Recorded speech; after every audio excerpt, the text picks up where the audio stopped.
So let's get into my interview now with Jonathan Otto. Hi, Jonathan. Welcome to the program. Thanks so much, Sarah. I'm really glad to be here. 3.5 years ago, when the truth about cancer approached me, they knew I was creating films. They saw what I was doing. They got in touch with me and said, "Hey, we'd like you to help us." And I ended up becoming a producer for them for a few years. And over that time, I did hundreds of interviews. And for me, the thing that was actually very surprising to me, even though I have a Christian background, I just kind of did what I think everyone does, compartmentalize a little bit, where that's faith and this is science and this is health. But then I started to realize through doing all these interviews what the commonality was between the people that were beating cancer. And I mean, these were dramatic case studies, like, a woman that had been 40 years past her pancreatic cancer diagnosis. And, Dave Olson, what was he? 8 years past his diagnosis, where he was given 3 days to live, between 3 days and 2 months, by 17 oncologists. People that were like, these guys were like goners by every stretch of the imagination. Forgive the noise. And what I discovered with these stories, that like the vast majority of the times when people were talking to me about their stories, was that faith came up. So what did you do to go about learning all these health secrets? I mean, did you just study the Bible? I mean, what did you do? Mm-hmm. Yeah, no, I have to give credit where it's due. There were certain and great insights in regard to consciousness, and the fact that I just conducted an interview with two medical doctors over the last few days that were talking. Actually, one of them was Dr. John Gray, author of Men Are From Mars, Women Are From Venus, and he spoke about the fact that, because we're talking about depression, anxiety, and relationships, and then he basically just kind of said straight out in the interview, there's an advantage. When you have a belief and trust in God, there's a full advantage, something else that you can tap into that can give you like a significant outcome, right? Which was really interesting. The other, Dr. Daniel Binus, he actually talked about what's being discovered in terms of the brain and the part of the brain that is like arguably just fully and totally designed. Obviously, it's in the frontal lobe of the brain for spiritual connection, and it's there. And it's scientists are now kind of just saying, well, this is either it has the appearance of intelligent design and a created being connecting with a creator, or it is simply that way, and that's how things are. And so that you have the creationist scientists and the atheistic scientists that are more just kind of curious, and they see the hallmarks of intelligent design, and they get into other theories like panspermia, that perhaps, like even Richard Dawkins, author of The God Delusion, believes now that aliens basically deposited life on the planet. So like even modern scientists are having to go towards something that caters towards intelligent design, which is a fascinating concept. We're covering that in the series coming up as well. But Blue Zone is about getting to 100 years and over without aches and pains. I mean, could you imagine, without memory loss, without Alzheimer's, without cancer? That's the essence of what the success of the Blue Zones were really about. And the only one that's in America are the Seventh-day Adventists.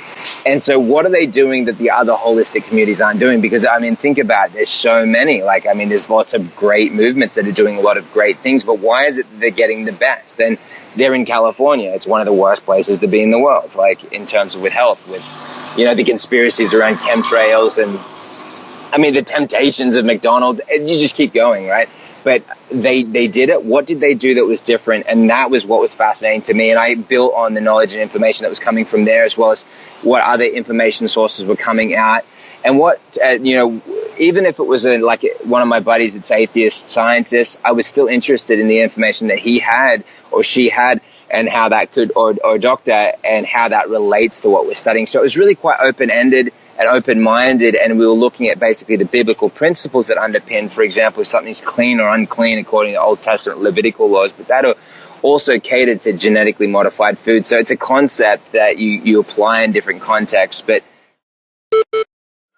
yeah, the Darwinistic, they're in the problem. Like, I mean, they're talking about that mankind evolving. Well, Dawkins says that the aliens must have evolved through some kind of Darwinian means, right? And so it's just, I mean, then where did they come from? And you just keep going back, and you have to bring up the God question. And that's the Alien franchise is all about that. It's really all about panspermia. They actually believe these things, it would appear, because the theories are so direct, and they're actually part of a philosophy.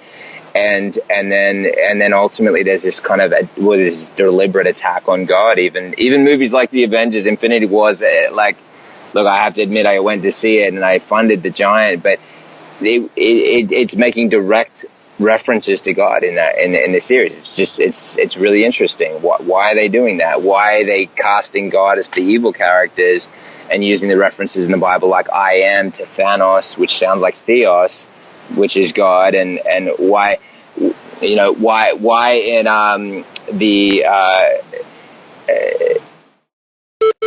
doing the recent series Autoimmune Secrets, which I'm just rapt about how that went. I mean, we had with guys like David Wolfe and Ocean Robbins and The Sacred Plant and Eric Zelinsky, they're all sharing this far and wide, and it's touching and reaching millions of people. We've had hundreds of thousands of people register for these series, and so we see the results as well. We see people kind of pour back in with the results, and one of the things that we were just getting everyone on was getting the parasites out of the body, because it's so basic and they're robbing nutrients, and don't get into that trap of thinking that you're all part of some evolutionistic pile of mess. It doesn't serve you. It really doesn't. And and that's why we discussed some of the theories between men coming from apes, and why that's important for people to consider the facts regarding those fraudulent cases that came out. All 10 of them, right? And all the way back to 1912, all the fakes and frauds that men have been trying to prove that we came from apes, which has never been proven. It simply never has. It's all been junk science and faked. I do think there's something about, Darwin, to a certain extent. There are things that we do get better at through. It doesn't explain it doesn't explain our existence. It doesn't explain the jump between apes and us. They haven't been able to prove any of that, but they have been able to show minor improvements that way. Yeah. They have been able to prove minor things, but that is different than proving our whole existence. Yeah. No, I agree. I think that what we've discovered with Darwinism is that we're just looking at adaptation, things that we can all agree on, which totally function within a creationistic worldview. For example, if like a sea insect or a river insect, if it's in an area with greater currents, that its claws get longer in order to latch on. Its skin color actually gets darkened in different areas to match with the sun and to regulate, so your body is able to deal with these things, which explains the different color in skin, which is a much stronger definition, because we never see species jump between each other. We don't see like sheep turn into kangaroos. We don't see any jump. Cows turn into fish, or fish into cows, or even over time we never see anything half. And we would have fossil records of it as well, like they would be there. We have, and just throw out for a second all the skepticism, all the doubt, and some things that you may have just discovered as being lies right now, things that you just accepted as fact, and you just say, okay, I know that this is a lie now. I don't know what's true. I'm filled with doubt and skepticism still. But hey, what's it going to hurt for me to just re-question things and have an open mind about this? And I think you'll be shocked at what you come to. And I've come to the conclusion that there's something greater that's amazing out there. I can feel it. I don't know why. I feel it every day. And I just don't know. I don't understand everything around it.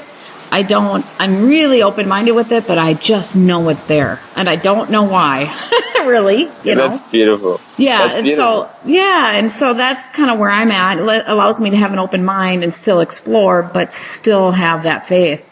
But, let's get into because we don't have much time left.